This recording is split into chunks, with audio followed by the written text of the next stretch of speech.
What's going on, everybody? Welcome to another episode of the Airflow Podcast. Today, I've got some special guests with me. As you can see, I've got my beautiful children who graciously decided to join me. Some were kind of voluntold, but they're here. So we're going to start from oldest to youngest. I'm going to let them introduce themselves. So, Sanai. I'm Sanai. I'm Trey. I'm Christian. So Sanai is 18. She is a freshman in college. Trey's 15. He is a sophomore in high school. And then Christian is 11. He's a fifth grader. And the purpose of me bringing them in, and that's Ace that just jumped off the lap, but the purpose of me bringing them into our podcast, to the podcast, and really just talking to them is sometimes it's good to get a kid's point of view, to talk to our youth and really get an understanding for a lot of the things that we talk about regularly as adults. It's good to have those conversations and get, the youth take on it. And so Sanai and Trey and Christian, they kind of represent, different levels of youth for us, for me, and for my wife, KK. You got college, high school, and then you've got somebody who is, just in elementary school still. So, different levels, but different understanding, and really try to get from them what our youth are experiencing, because again, they're not the future, they're the now. So there's some topics that I wanted to talk to them about. We're just going to guide them. I haven't prepared them. I ain't giving them any questions. So they've been asking, what are we going to talk about, or what you going to ask? And, they don't know. We're just going to flow with it because that's what we do. But one of the questions I want to start off with all three of you, and y'all can jump in and answer as you feel comfortable with it. But for the three of you, think about what things motivate you in life right now. So we can go with any one of you guys who wants to start first. I'll start. Okay.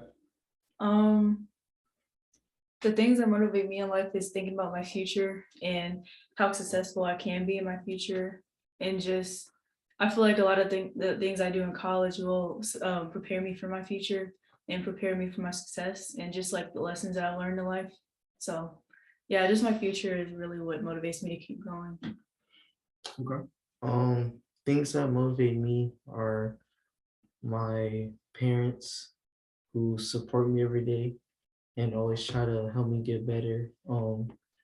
With basketball, my sister motivates me, just watching her and seeing the growth that she continues to have. And my grandmother, who passed away before I was born, I always think of her, and I try to have like something to fall back on. Yeah. What motivates me in life is my present and how is it going to affect my future later on. That's interesting. So, as you said, what you all said was pretty good. And I think you always should have something that motivates you and it drives you, whether it's a person, whether it's a certain goal. And I think that is important for not just our youth to have, but even for adults to have, what are those motivating factors? So now you mentioned something about success, and, I'm going to piggyback off of what you said with success, and, what does success look like? Or, kind of ask you, what does success look like for you? For me, success is like goals I set in my life, just like achieving those is success to me. And then, so what's some examples of goals that you want? well, I want to start businesses, and I want them to be successful to the point where I can like support my future family, like my kids, and not have to work under anybody. I can work for myself or have people work for me. Because I've always wanted to start a business, and I want to have multiple businesses, not just one.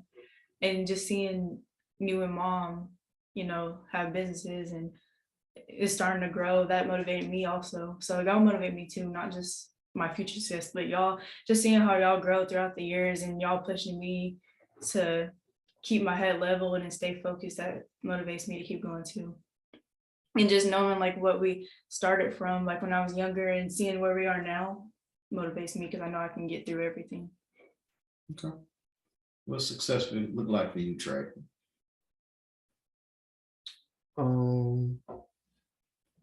Like when just like what, if you look back in your life and if you like looking ahead, looking out to the future, you know, you look back and say, okay, I want to be that means I'm successful in my life. What does that mean? Is it, you know, family? Is it,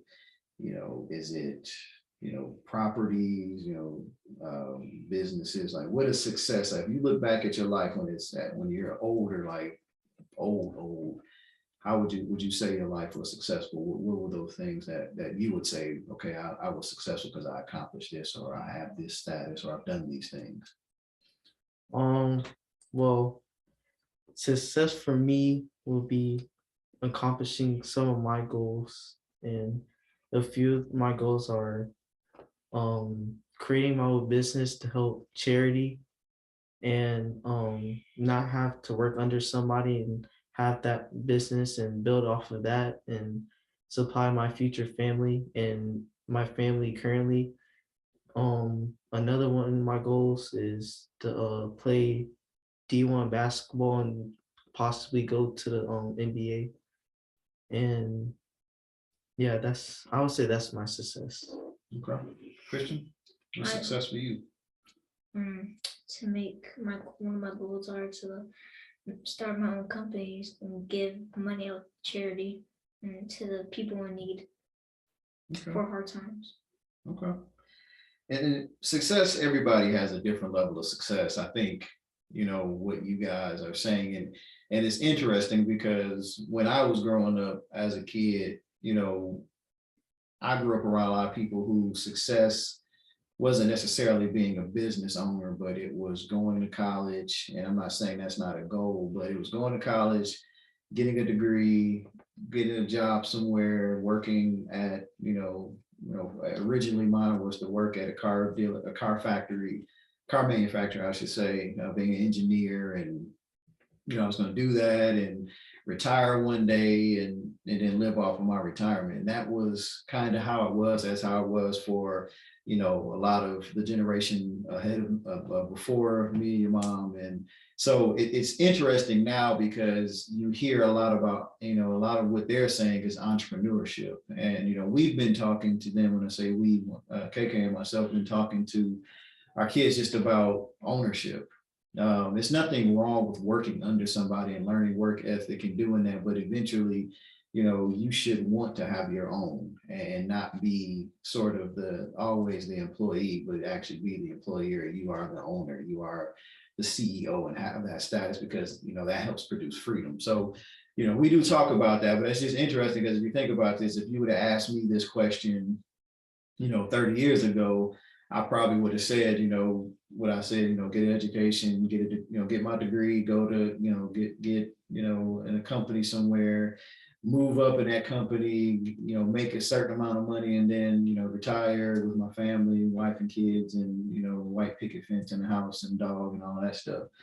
That was usually the traditional American dream, but it's stuff has shifted. So I asked that question about motivation, success, because I think it's just important for everybody to understand, just to see, even for myself with my children, just to kind of see what our youth are thinking about.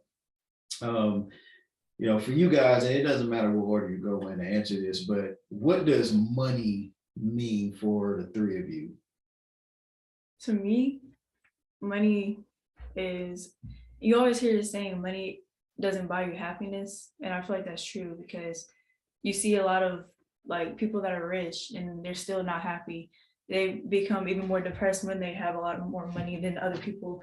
But to me, money is important to me because I want to be able to support my family to where they can do the things that they desire to have and do in life. Mm-hmm. So I want to, money to me is just like basically being able to I want to be comfortable with not having a job. Like I want to have, like I said, I want to start a business and have income coming in from that.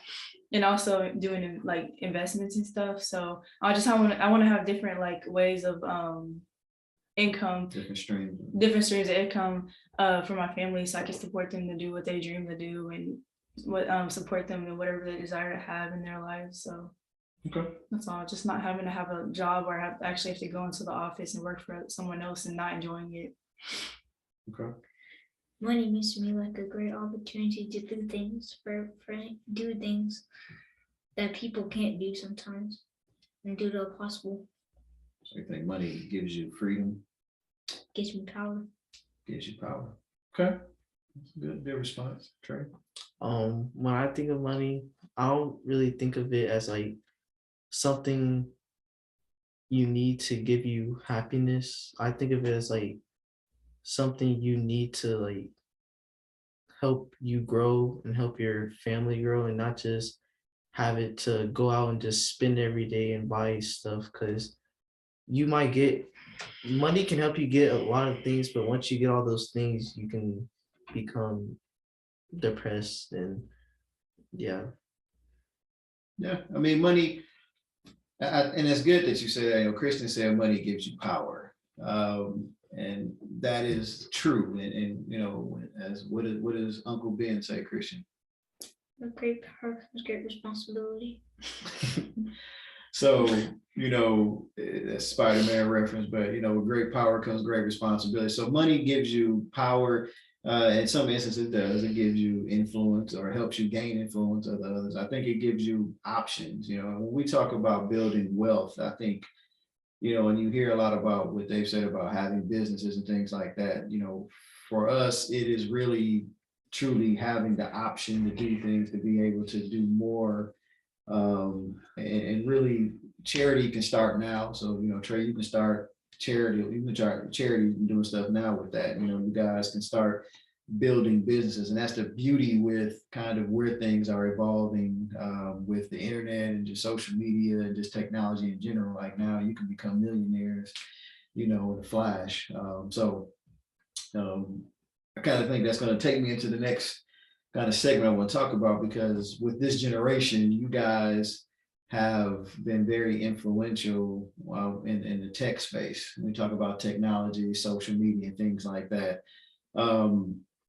You know, just for your day-to-day lives, you know, how important is access to social media to you and your friends and people that you hang around?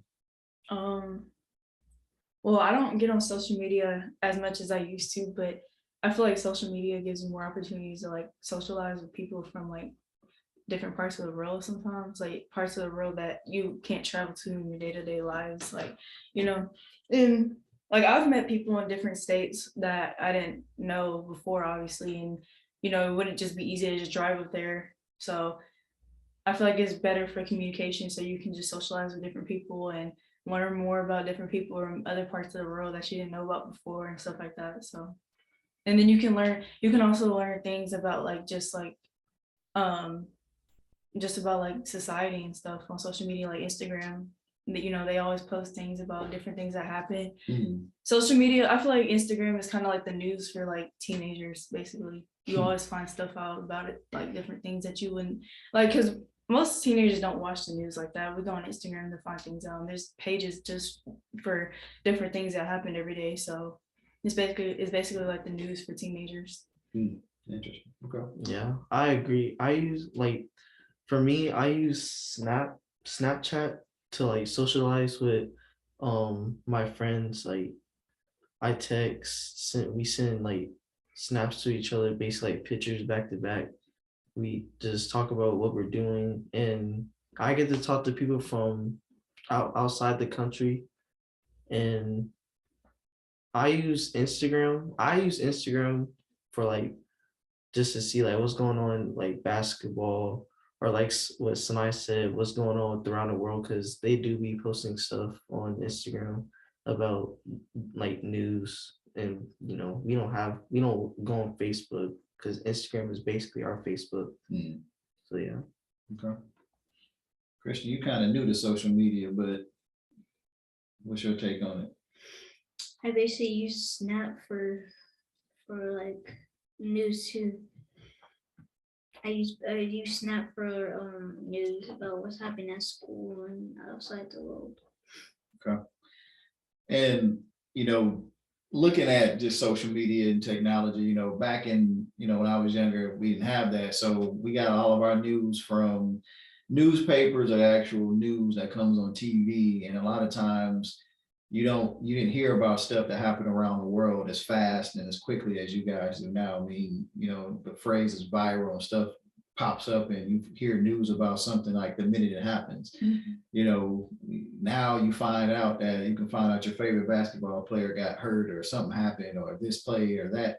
You find it all in an instant. So, you know, with the good in that, there's also the downside. Do you guys feel like having all of that knowledge and information, you know, at your fingertips so fast, do you think that it may have exposed you to some things that you probably weren't ready for at a young age?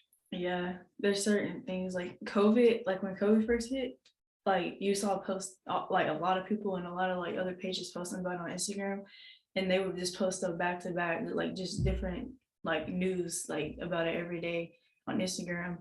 And I was just like, I thought it was crazy, and it was kind of like suffocating just seeing all those like all that bad news on Instagram and stuff. So just being hit with different bad news like back to back, like every 5 minutes or even every day is just like suffocating sometimes, and it makes you really want to take a break from social media. So though you won't find out about like 5 different bad news like all at once. So you know. Yeah, like now I understand why you and mom didn't really let me and Sanai get social media until we got older, because y'all used to tell us like there might be some good stuff that you see on the internet, but there's also a bunch of negative things on the internet that you might see. So yeah, that's what I think. Christian? When COVID first hit, I was happy about some things about how I didn't have to go to school, but then I got sad because then I couldn't see all my friends, and then now I actually get the opportunity to see them again, and it's great. Yeah, that's always the thing with social media, and again, just technology in general. You know, I use it. We all use it every day. Like you said, you guys are on Instagram a lot, Snapchat. You know, I use Facebook mostly. I use Instagram, but you have YouTube. I mean, you've got so many different avenues to find stuff. And you know, the purpose of, you know, it wasn't because we didn't want you guys to get out there in social media. I mean, we didn't, but you know, it wasn't, we wanted to wait until we thought you were ready to handle some of that stuff. Because even for adults, I think you talk to a lot of adults, sometimes we have to take breaks from social media because there are times where things are just heavy, you know, and you know, it can really impact your mental state when you're always seeing, you know, negative things, whether it's somebody dying, you know, getting killed, it's, you know, some, you know, violence, you know, just, and like I said, COVID, you know, that was a big thing and it was talked about so much. You know, I took breaks during, especially in the COVID period, because that's when because when George Floyd, when that happened, that was during the like when we went to lockdown, right? just around that time, Yeah. So all that protesting and all that went. I even text you like late at night talking about like how this is making me sad seeing all this stuff happening. Yeah. And I had to take a break from all my social media stuff and just focus on the positive. Yeah, like I agree, because like Trey said, like I used to get upset about not being able to like be on Snapchat or Instagram. Then once I got it, I was always on it. But then as I got older, like now I barely get on it. And when I do get on it, it's good things sometimes, but it's bad things sometimes. Like most of the stuff that I know now, I found out through Instagram. Yeah. And like when Kobe died, like that hit me hard. Like I don't know Kobe like that, but like he was one of the players I looked up to. And it was just like unexpected that he died. And the way he died, it could have been avoided. But we find that me and Trey found that out through Instagram because I was driving back to the web. And Trey, this is around the time Trey was staying up there because the basketball season was going on. And Trey was looking on Instagram and he was like, dang, Kobe died. And I was like, this can't be real. And then when I got back to web, I looked on Instagram and the first thing that popped up when I opened it was that Kobe died. And then you kept scrolling, you just see a bunch of people posting Kobe dying, and Gigi dying too. Yeah. And that stuff just hit me hard because like you don't have to know someone personally to like feel like grieve for them or feel like emotional from their death. Like it could be someone you looked up to or someone that you didn't want to die so soon. So like, and then after that, I had to take a break from Instagram and Snapchat because all you saw was people posting about it for like 2 weeks straight. And the next few days for me were hard when he died and when Gigi died, because it was like someone that I like admired and looked up to. And it was like, I don't know, it hit me pretty hard as if I knew him personally. So Yeah, and I was a huge fan of Kobe and stuff like that. I mean, in news of somebody dying, I think social media obviously would help to sort of accelerate the process of the hurt, because then you start seeing all these images pop up, and it's like you got pictures of him and Gigi, and they got all these beautiful pictures that people are quickly putting together and highlights and clips, and so you just get flooded with everything. It's like, oh my goodness. And Trey brought up the George Floyd stuff, and that whole thing, and you guys are actually able to see a man die on the internet, over and over and over again. And those are the types of things that we can't really shield you from, because the internet is so vast. I mean, it's hard because even news stations played it, CNN had it. So it wasn't just, necessarily just a social media thing. They were showing that scene happen so many times. And, again, you do get sensory overload, and it frustrates you, it scares you. Like Trey said, he texted me and he was scared, which a lot of people were. I was afraid. As a Black man with young Black boys, and even with you, Sanai, as a daughter, it was scary, because it's like, man, I don't know what happens. You're driving, Trey's about to be driving soon, and it's not that I'm afraid of the police. I don't have this fear that police are going to do something to me, because I don't do anything that's wrong, or I try not to do anything that's wrong, I should say. And I know there's times where a lot of people weren't doing anything wrong, and we saw that with George Floyd. We've seen it in other situations, and I know there's going to be times where you guys see things about, racism, you see things about police brutality. And I always try to give you guys the understanding that, police brutality, every police officer isn't bad. Every person of a different race isn't bad, but you have to stay vigilant and understand that there are people out there that are looking to do wrong, and that don't mean you any good. So, with that and seeing all those things, how is social media sort of shaped your view of the world in general? Well, there's certain things that makes me like, there's certain things that are posted that makes me think like maybe the world is like not as bad as I think. But then there's those days where you just see all these people getting killed for no reason, and just all these other like real wide problems that are happening. It's like this world is actually a crazy place. So it's just kind of a back and forth thing. Like when I go back to when Kobe died, like, I mean, that's not really like anything that was anybody's fault, but people can make up stories also. Like some people were making fake clips of like the the plane like crashing and stuff, and some people were making fun of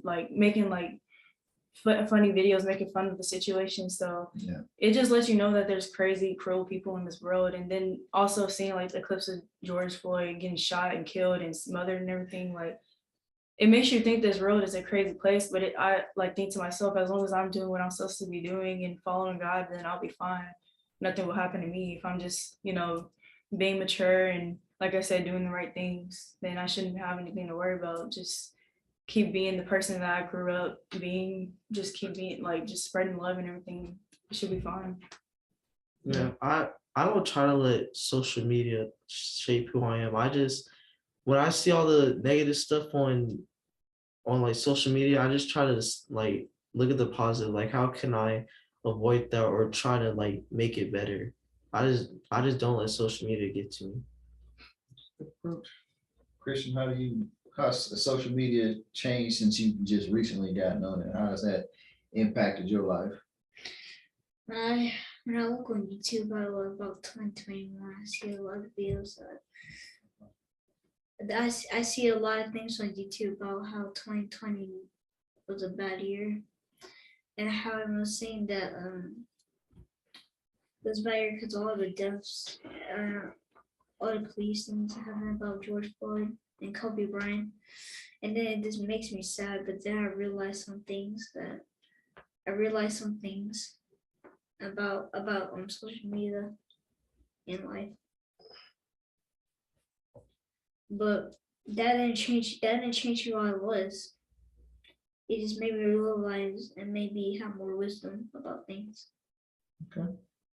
It's a good way to look at it. I mean, I don't think, I would hope that social media doesn't change any of your lives. I think, like you said, like all of you said, it kind of gives you an idea of how things are. And social media isn't necessarily all about the real world, because people say things, y'all heard people trolling. Some people just do that kind of stuff just because. You got people on social media who act hard, just because they know they're virtual. But if you see them on the street, they probably wouldn't say or do anything, or they're not that kind of person in real life. So social media has been, a place that people can do and live a life that they wouldn't normally in the real world. And that's why, it's really important. And I talked to you guys about the metaverse and just understanding how things, the reality, you're going to have this virtual reality that you can live differently than what you live like in the real world. And a lot of people are going to be investing a lot of time, a lot of money into that in the future. So, but yeah, the shield that we put over you guys for social media was that it was a shield to say, we want to make sure you're mature enough to handle some of the stuff that happens, knowing that there are people out there that have purposely try to say things to hurt you, no matter how positive the situation was. There are always going to be those people that say something, try to, we take here, I see all the protesting that you guys saw, marching and all the things that happened. You saw the stuff from the presidential election, and you have different people just, there's a lot of separation in this country. And, you guys, we've always had you guys in environments where, it's multicultural. You've never just been, in a single environment where it's just all, our people, all African Americans, or, we try to have you in sort of a multicultural environment, because there's knowledge to learn from each race. Each race has its own special things culturally that they do, and together through learning all that stuff is where we really grow. So that's what we want to prepare you for the real world. A lot of the stuff you see on social media, it's overload, and that's why again, that's why for me, I try to monitor things. I look and see what's going on. Me and your mom try to talk to you guys about that stuff, because it's important. It's definitely important. So I want to make sure that, I bring up social media because I know it's such a big part in what the youth deal with today. And there's a lot of it. You guys have a lot on your shoulders, more than what we had growing up. And now that my age group and older, social media is just kind of, where you guys say IG is your, kind of your news. You guys are seeing worldwide news every second of every day, which can be good and bad. So I'm glad to hear that you're taking breaks from that, which is a good thing. Speaking of taking breaks, for this generation, and I'm actually happy that it's being talked about more, but mental health. Mental health has been around forever in terms of, making sure that we should be taking care of our health. And in the Black community is something that's been kind of taboo, meaning it's something that you don't really talk about. If you go to a psychologist, and I talked about this in another podcast that I did with Dr. Tanya McCoy, and we talked about how mental health is viewed in the Black community as kind of a bad thing, or if you're getting help with your mental health, that you're crazy or something like that. And nowadays you're starting to see a lot more people take their mental health into consideration. And obviously for the youth, for the young folks, you guys have been sort of leading that charge and to a degree to say, our mental health is important. But let's talk about just mental health in general. What does mental health, I guess, in a positive and negative way, what does mental health mean, to each one of you when somebody brings up and asks you about mental health as a whole? Mental health to me is take a time to wind down and make sure like, I guess making sure your mind is straight, making sure you're level-headed, because in focus, because sometimes like your mental health can be so bad you can't focus on the thing like important things in life, like if you're in college or even high school, any level of school, like your mental health is so bad that you're failing, and you normally wouldn't fail, but because your mental health is so bad, you're failing all your classes, not finishing your homework, just not acting like yourself. And with sports, like you're not showing up to practice, or when you do go to practice, you're not participating like you normally would, you don't have as much energy, you're not performing as well as you normally do, and then you're just like kind of like closed off, like I feel like depression comes with mental health, because when you're not mentally healthy, you start being depressed, and then you're not yourself, and you're not taking care of yourself, you're not eating, you're not cleansing yourself. That all has something to do with it.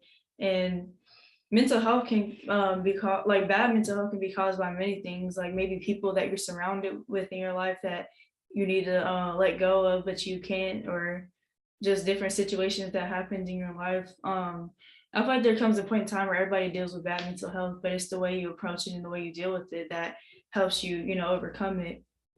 But when you have a good mental health, you're spreading positive light in everybody's lives, and you're performing in school, and not even just sports, but anything that you like desire to do in your life, you're just performing well, you're putting your all into it, and you're acting like yourself. Like everybody will know that you're acting like yourself. So I feel like mental health is very important. And then sometimes like with mental health, like people will start harming themselves, and nobody wants anybody to harm themselves from bad mental health. So mental health is important, because sometimes when you have really bad mental health, you get to the point where you're so deep in the hole, you do things that you can't control, or you do things you normally wouldn't do, like harming yourself. Or a lot of people sometimes have such bad mental health and they can't get out of it, that they just commit suicide and just take themselves out, or they almost do it. So mental health is definitely very important. I feel like it's not talked about enough. It's starting to be talked about more and more, but I feel like it should be talked about and communicated with, especially young kids, even more now. So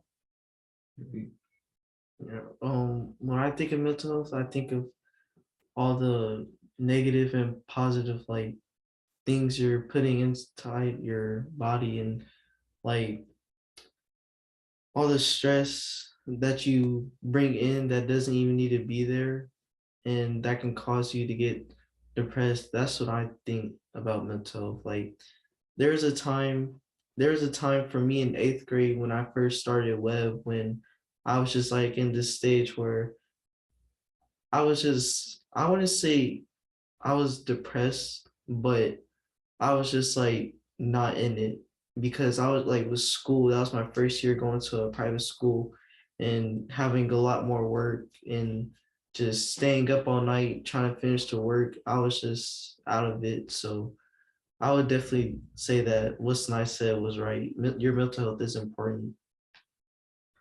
Christian, what does that mean for you, mental health? When you talk about mental health, I think about the things that make people like mental health can cause a lot of things to people. Sometimes it causes people depression, sadness, stress, being scared, and some people just get this end it all, just like Sanai said, some people end it all for themselves. They commit suicide. can I add something real quick? Yeah. There were many points in times in my life where my mental health wasn't where I wanted to be, and sometimes I handled it really well, sometimes I didn't. But I realized the older I got and the more mature I got, like when I felt like my mental health wasn't good, I took time to pull myself to the side and kind of be alone, to the point where I can like get myself refocused, and so I don't get depressed, and so I can focus with school and basketball and everything, and my relationship with God and my relationship with my family. Because I know at times when my mental health wasn't bad and I got depressed, I was closed off. I would shut myself out of my room. I would never come out. I wouldn't talk to anybody. I was just kind of bringing like not a positive light into people's lives. I was just kind of like bring like a dark cloud in people's lives. I wouldn't say people thought that about me, but that's what I felt like I was acting like. because I know when I tore my ACL and that moment and that period of time, and then even when I came back and was able to play my senior year, my mental health still wasn't good, because with injuries comes like the mentality part, because the mental part of injuries is way harder than the physical part. And you'll hear a lot of people that got injured say that it's not just with your ACL, but any injury that involves surgery of any type. Because like with my mental health, I was a little depressed, because like when I was sitting out trying to recover, everybody else in the summer was working hard and I couldn't control that, but it was just hard because it's my last year of AAU and I didn't get to play a single game. And then when I came back to high school, my senior year, I just felt like I was worse than everybody else. I felt like I didn't bring any value to my team. And then my senior year, I was dealing with people that I didn't need in my life. I was letting them dictate my mood and letting them bring me down and letting them dictate my mental health too. So now that I don't really communicate with those people or have those people in my life, I've noticed my mental health is a lot better now. I'm a happier person. I don't stress. And now that it also taught me a lesson, because now when I feel like somebody is not worth me stressing over, I try not to communicate with that person, or I don't let them in my circle. I keep my circle small now, with only people that I'm comfortable with, or people that I know I can trust, and people that keep my life positive. So That's important. I think you said a mouthful with all of that, because that shows growth and maturity, because even there are adults who struggle with that. They struggle letting people go who are actually causing them problems and stress. Sometimes it's family members, sometimes it's people that's close to you, and being able to pull yourself aside and do some self-care, some self-love, that's important. Sometimes I don't think and I say we in the community, we even in our family, we talk about it. I don't think we talk about it enough. I think it's something that is important, and everybody needs to take breaks. Everybody needs to have time to evaluate. But the biggest thing is, if you need help, ask for it, because nobody wants to go through life feeling alone and sad and depressed. And there's always going to be times. I'm not saying that every day is going to be a happy day. There are going to be times when you're just going through, and we all experience it. But your happy and joyful days should outshine the down times. And it's human to have those down times. I want you to think, well, I feel bad today.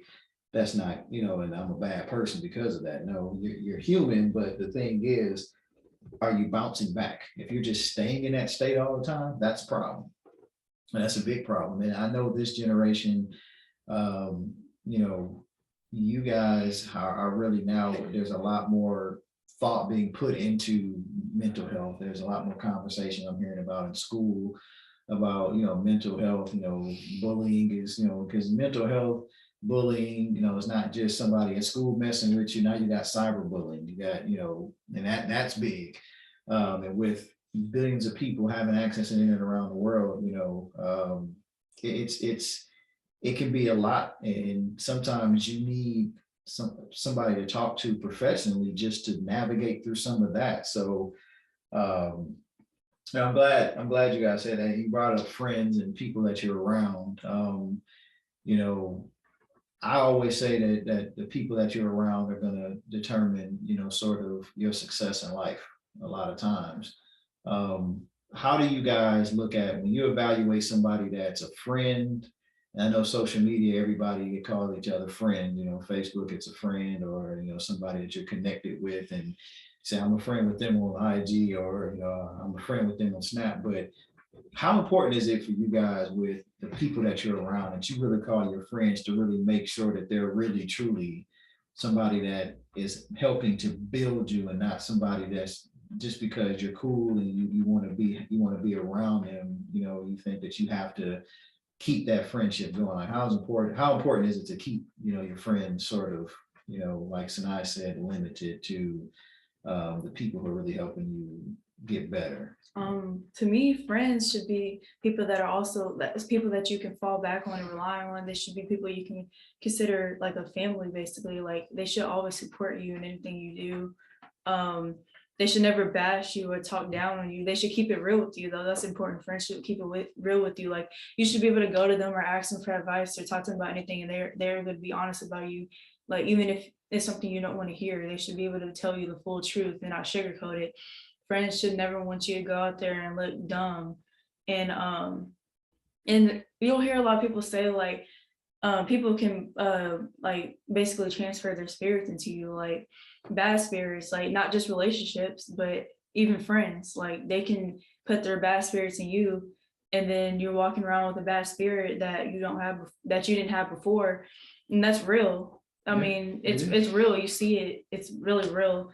And I mean, I know for me personally, like, I was friends with a few people that weren't bringing, like I said, any value into my life. They weren't supportive. They didn't wish the best for me. They always talking down on me, always talking about me to other people, and they always wanted to be better than me. Friends should want you both to like be successful. They should never want to try to be better than you or compete with you, you know. It's different with, like, if you're all on the same team and you are competing for like maybe playing time or something. That's different because you aren't friends on the court. But off the court, like, I mean, it's not just with sports, but like you should always like want to grow together and not try to go against each other and try to look better or be better than that person, you know. So I just feel like friends should just be someone who has your back and supports you and always wants the best for you, and people that you can talk to about anything and they keep it real with you. So Okay. Yeah, that's exactly what I think a friend should be. I think a friend should be someone you can just always talk to about anything, someone who's going to support you no matter what. And just somebody that you can, you know, like I said, call family, who's going to have your back throughout anything, and just always be there for you. yeah, they should never set you up for failure. So Yeah. No, it's true. I mean, it's good. I think you guys are, especially as teenagers, you know, you're starting to experience kind of what real friendship means more and more as you grow. Christian, for you, you know, friendship, you're still developing that understanding, but for you, what is having a friend, or, you know, what does that mean for you as an 11-year-old? You just have your friend is like someone who has got your back in any situations, any bad situation that you have, any problem. If you have like depression, stress, that they'll be there for you no matter what. So at this age, do you feel like your friends at 11 and kind of the age group you're in, do you feel like you guys and girls have that, have the ability to help with those kind of things, like lift people up or lift your friends up at a young age? Okay, that's good. I mean, you know, again, everybody has different levels. I think the older you get, the more mature you get, the more your eyes are opened up. And so when I talk about open eyes, you know, with social media and just the internet, that was one of the biggest things. And I think for you, Sanai, when you were, you know, being the firstborn, I think when you started seeing things more and more, I think that exposure to the world through social media and the internet, I think that sort of hurt you in a way and scared you, because now then you start to see that the world wasn't this happy place that you felt like in the home. And even in the school and things like that. And you started experiencing things where people were mean to you, no matter how nice you were, you know, and that bothered you so much. because when I was little, I used to always call everybody my friends and always expected people to be so nice and think the world was just such a happy place. People weren't like, they don't hurt other people. But then as I got older, I started to see the world for what it really was. Like when I was younger, when people used to tell me like, oh, I don't like you, or I'm not friends with you, like I was never really mean to people. I always wanted to be friends with everybody. I'm still kind of like that, but now I'm not as sensitive. But like when people would tell me like I said, if they didn't like me or they didn't want to be friends with me, or even if they said they didn't want to talk to me in that moment, like they're like, I don't want to talk to you, I'm in a bad mood or something like that. Like I took it personal. Like I used to always let it hurt me way more than it should have. But as I got older, like now I matured a lot to the point where like I don't really I don't really care when people don't want to be friends with me. Like at college, you'll like I don't talk to that many people. Like I talk to the basketball team. I'm friends with a girl that I went to with Stewart's Creek with. And then there's a few other people that I knew, but I haven't really like made new friends like that. I mean, like I said, I kind of kept my circle small now that I really saw, like my eyes are opened up now and I'm starting to see how people really are. Not everybody's the same, but I just had those few bad experiences and now I'm kind of like closed off more. I'm just strictly friends with the basketball team and a few other people.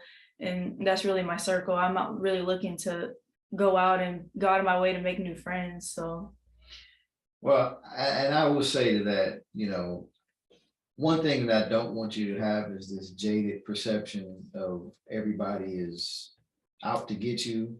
yeah. I don't want you to be, because you said kind of closed off from new friends, and sometimes God will bring people in your life for a reason that you're supposed to have. So, for all of you, I want you to be mindful of the people that you're friends with, but also don't be closed off from new people, because there may be people that, God, you may pray to God and ask for something, and He'll send somebody that is new into your life, or for that reason, and to help you to get to that next place you need to go. So it's definitely key. I mean, you have to kind of monitor. You have to see if people have your best interest. But building relationships is important in life.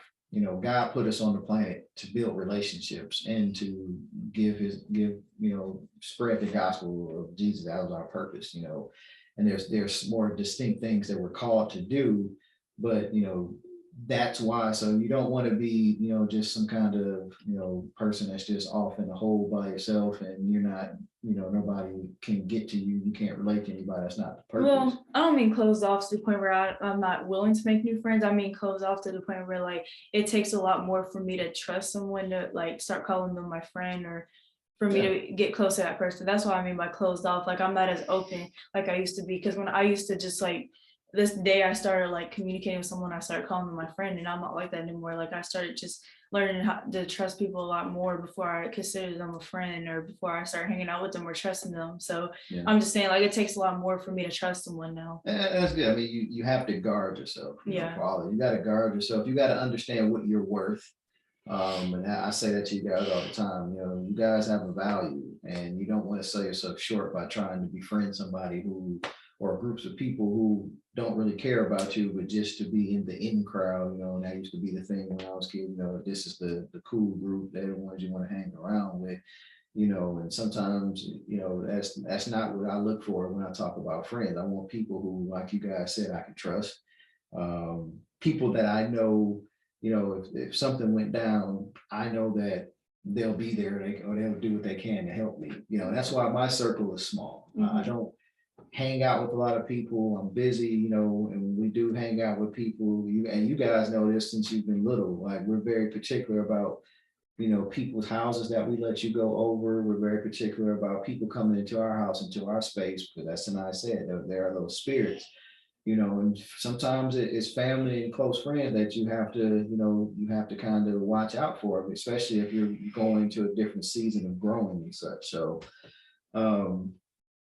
I want to touch on a couple more things, and we'll shut it down. One thing that I always want to know, and just to be a better, parent, and just as an adult, how important is it to have open communication with your parents, grandparents, older family members, or just adults in general, from your experiences, you guys' experiences as a youth? How important is it to have open communication with, older folks that you trust? I'm gonna like answer this question as if it was like I'm talking about you and mom. So I feel like open communication with your parents is very important, not just for like safety, but just so they know they can trust you when you're not like under their roof or under their care. Like us, like usually like when we go somewhere, we have Life 360, but sometimes like y'all don't think to look on there or anything. Like y'all don't want to feel like y'all have to look on there to know that we're safe, or to know that we're doing something we're not supposed to do. So I feel like just us communicating, like just like where we're going, or when we get to wherever we're going, or just y'all knowing like the area we're in is important, because like what if something did happen, y'all need to know like where we were when it happened, so y'all can get to us quickly. And then also with like the trust thing, like if y'all have to find out that we're somewhere that we're not supposed to be, or doing something we're not supposed to do, y'all aren't going to trust us. So open communication is just very important, just to build trust and just for safety reasons to me. Okay. With open communication, like I just like me and you just had a talk about like a month ago of how I didn't used to like talk to you guys like whenever something was wrong with me. I used to just shut you and mom out, and even Sanai and Christian actually just shut everybody out and not talk about like what was wrong, and then I would just go and act like nothing happened. And you told me that, and you just basically told me that like, you know, you and mom and Sanai and Christian are always going to be there for me, and that never be afraid to share with you and communicate with you like how I'm feeling, because you know that y'all wouldn't judge me, y'all just try to help me. And same thing for, you know, your friends. You should always be ready to talk to somebody, because they could be going through the same thing you're going through, and they can possibly try to help you too. So that I'm just now learning to like actually talk about how I'm feeling instead of holding it in, because I used to, Sanai tells me I do that a lot, and some of my friends that I talk to tell me that I do it sometimes. So I'm just now starting to learn like open communication with y'all and then my friends. Yeah, I want to add on to what Trey said, because what he said is very true. Like, I didn't think about that part, like communicating your feelings with your parents and stuff, not hiding it from them. And because like Trey said, like I used to be the same way, and I still kind of am the same way, where I don't tell people how I feel. Like when I'm feeling a certain type of way about someone or a situation, or just kind of feeling not like myself, I don't communicate that. I kind of like close myself off. And obviously my own parents and my siblings would know when I'm not acting like myself, because we grew up with them and everything. So they know when I'm not myself, and they even sometimes they tell me before I even realize I'm not acting like myself. And sometimes I think I'm just acting like myself, I'm just a little down, but they'll point out certain things that I'm doing that's not like me. And I feel like before it gets to that point where they have to tell you you're not acting like yourself, you should communicate with them. Like you should be able to trust your parents enough to communicate with them when you're feeling a certain type of way, so they know like, okay, she's going through something, or she's feeling some type of way, so she just don't have an attitude or something, or she's just not acting like she don't want to be around people. Like let them know how you're feeling, so they know that something's going on with you. Yeah. And your parents should always let you know that they're there for you, so that you can start to feel more comfortable being able to go to them. Like even Trey and Christian, like not really Christian because he's 11, but when he gets older, I'll be able to talk to him. Trey's 15. We're not that far apart, only 3 years apart. And yeah, he's younger than me, but I could still go to Trey about a lot of things that normally people wouldn't go to their younger sibling about. I always can talk to Trey about certain things because he can relate to me. My parents can also relate to me too, because they've been through a lot of stuff that I'm going through. They might not, and some of the things that they haven't been through, they can still relate because they're adults. They've probably seen it before. So, you know, my brothers and my parents can give me advice on things that I'm going through in certain situations that I'm going through and battling, and just tell me how to get through it, or just let me know that they're there for me so I don't feel alone, because feeling alone is important. Like you don't want to feel alone like you don't have anybody, because then it'll just make the process longer. So having that support system is important, because it can really shorten the time that, you know, you're feeling alone or down and not like yourself. And also like being the type of person that used to just hold in my feelings, it made it harder as I got older to communicate my feelings before. I didn't feel comfortable doing it, or I felt like people wouldn't listen because I didn't talk to many people. And so it's just hard. It's still hard for me now, but I do it a lot more. Like I communicate my feelings a lot more now without having to be forced to, because I used to have to be forced to the point where I would start crying because I was scared to do it. Yeah. And nobody, I can't blame anybody for making me scared to communicate my feelings. I kind of did it myself because I just had that personality that just shut myself out when I was feeling some type of way, because I didn't like to hurt people's feelings about how I felt about them, or I just didn't want people judging me. And but yeah, as I got older, I got a lot closer to my parents and my brothers, and it made it easier and better for me to communicate my feelings and stuff. So communicating your feelings is very important, because you can get things off your chest. It also helps you feel better, like a brick is lifted off of you. So that's just how I feel about communicating with people. Christian? How I feel about open community is basically Communication. open communication is that you need open communication, especially with your parents, because then you get caught in the wrong place at the wrong time. If there's a shooting, a school shooting, there's a robbery, you get caught in the wrong place, wrong time, and you can get arrested for no reason. Dark. But what is, like, Christian, you're good at communicating when you're definitely good at communicating with things that you want, certain things, and you're gonna communicate with everybody, but communicating when you're down, when you're feeling bad, like, do you feel like that's important to be able to do that with your parents, and you now, being the youngest with your older two siblings? Yeah, Do you feel comfortable in doing that? I feel comfortable in communication with my siblings. Responding back. Yeah, communication.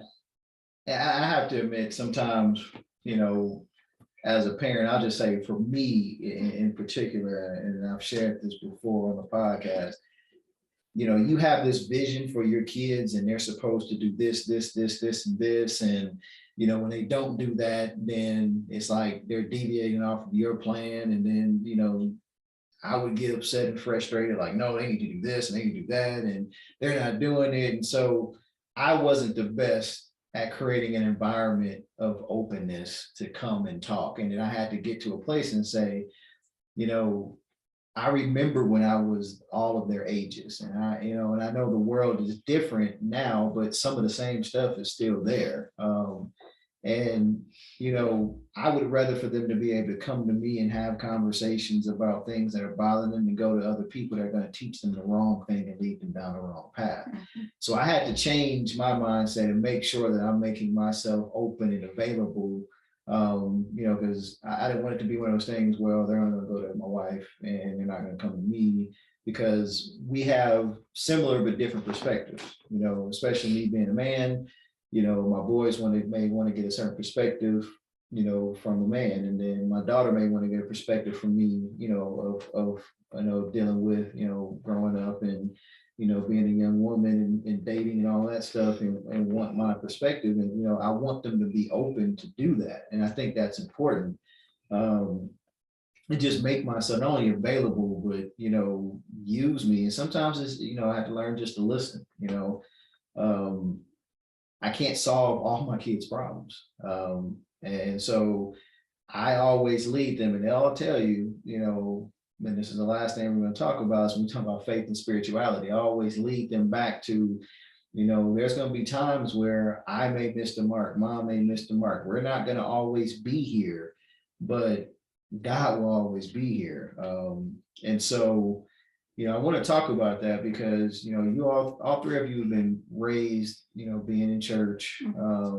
But I've always preached, about you guys having your own relationship. I didn't want you to just serve God and love God because I said so, or mama said so, or because you saw the people doing it. I wanted you to have your own relationship and experience the joy that comes from that, so that, when it's all said and done, we're all human. Even me as your father, I don't know everything. I missed the mark. And when that happens, you guys got to know that you've got somebody that you can go to. So how important, through good and bad times, how important is faith and your relationship with God to you guys?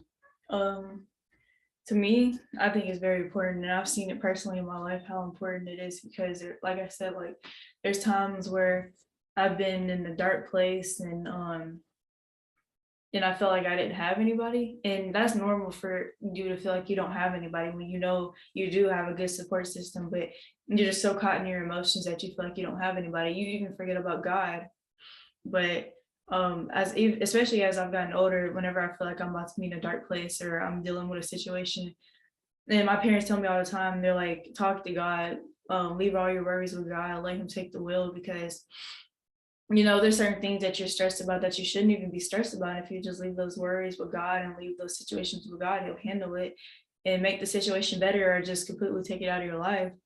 And it don't even have to be like bad situations. It can even be good things that you want to happen in your life, and you just talk to God about it, ask him, ask him to bless you with those things. But you also got to be obedient. You cannot follow God and listen to him and pray and talk to him, and then all of a sudden you want something to happen in your life, and then all of a sudden you're begging him, to make it happen. You have to consistently talk to him, talk to him about certain things, talk to him about how your life is going, just ask him for guidance. And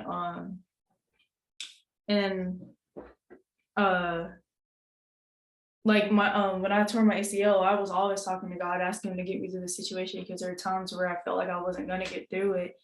And I talked to God, and now it made it better for me. I mean, I had hope and I had faith in him that he was going to get me through it. And I just feel like always talking to God is important. You gotta always have that relationship with him, because it will really make your life easier. The first thing I do when I pray is I always repent for my sins.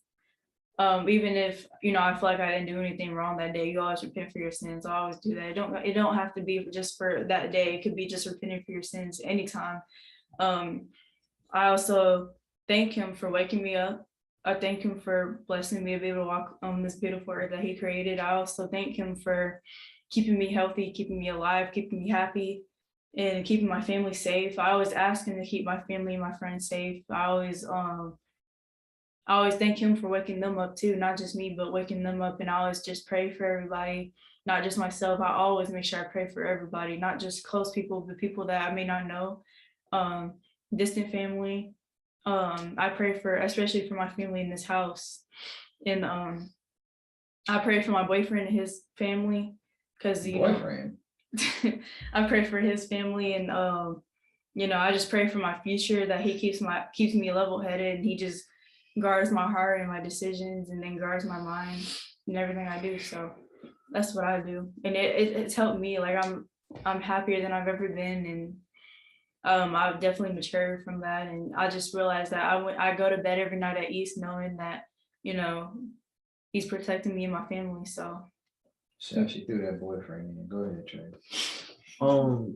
For me, like what my dad said, him and my mom are not always going to be able to, like, I wouldn't say help us, but help us solve the problem all the way if we have a problem.